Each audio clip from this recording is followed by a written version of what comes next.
SP Baddi का कसूर इतना था कि कांग्रेस नेताओं की गाड़ियों का किया था चलान। जब से कांग्रेस सत्ता में आई है तब से जिला सोलन में खनन और भूमाफिया पूर्ण रूप से सक्रिय हो चुका है, जिसमें कांग्रेस नेता खुलकर अपनी भूमिका निभा रहे हैं। गौरतलब बात तो यह है कि जो पुलिस अधिकारी उन्हें रोकने का प्रयास करता है उस पर सरकारी स्तर पर दबाव डाला जाता है, उन्हें ट्रांसफर करने की सिफारिश की जाती है, उसे काम करने नहीं दिया जाता।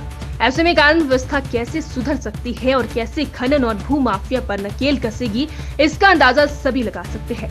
ताजा मामला जिला सोलन की बद्दी का सामने आया है, जिसमें एसपी बद्दी पर दबाव बनाया गया। ये तंज भाजपा प्रवक्ता शैलेंद्र गुप्ता ने कांग्रेस पर कसे। भाजपा प्रवक्ता शैलेंद्र गुप्ता ने कहा कि एसपी बद्दी पर दून के नेताओं ने इतना दबाव बनाया कि उन्हें लंबी छुट्टी पर जाना पड़ा। उनका कसूर इतना था कि उन्होंने कांग्रेस नेता की उन गाड़ियों का चालान किया था जो अवैध रूप से खनन कर रही थी।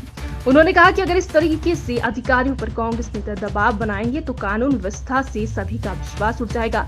उन्होंने कहा कि इस कार्य प्रणाली पर कांग्रेस को मंथन करने की आवश्यकता है। भू माफिया के बाद अब फिर जब से सुक्खू जी की सरकार आई है उसके बाद से भू माफिया, खनन माफिया और एक नया स्क्रैप माफिया जो वहां डेवलप हुआ है उस पर लगाम लगाने के लिए जिस तरीके से बीबीएन एसपी जो जनवरी में आई थी, उन्होंने पिछले लगभग 10 माह में एक जबरदस्त और सराहनीय काम किया और वहाँ के जो लोकल बुद्धिजीवी लोग हैं उन्होंने उनको अनेकों बार उनको नवाजा उनके अच्छे काम के, अच्छे योगदान के कारण। लेकिन बड़ा दुर्भाग्य है वहाँ के विधायक और मुख्य संसदीय सचिव जिस तरीके से उनके परिवार जो गैर कानूनी तौर पे वहाँ खनन कर रहा था, उनके परिवार के टिप्पर के चालान किए, तब से वो उनको हमेशा परेशान करने लगे हुए हैं।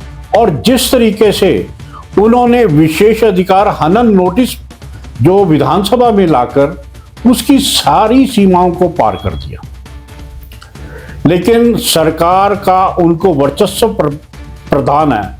जिस तरीके से खनन माफिया और स्क्रैप माफिया को सरकार के वर्चस्व के साथ ये हिमाचल प्रदेश में यहाँ खनन माफिया और स्क्रैप माफिया फल फूल रहा है, और जिसके कारण आए समय में जो वातावरण है वो यहाँ का आतंक वाला वातावरण पैदा हो चुका है।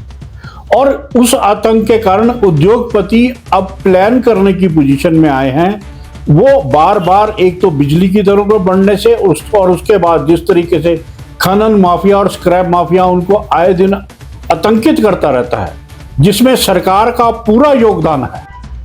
अब एक जो नया घटनाक्रम हुआ, जब अभी उन्होंने जिस तरीके से स्क्रैप माफिया ने सेल्फ स्टाइल तरीके से अपने आप को गोली चलाकर वहां एक आतंक का माहौल, त्योहारों के दिनों में एक आतंक का माहौल पैदा करने की कोशिश की, जिसकी सबने भर्त्सना की।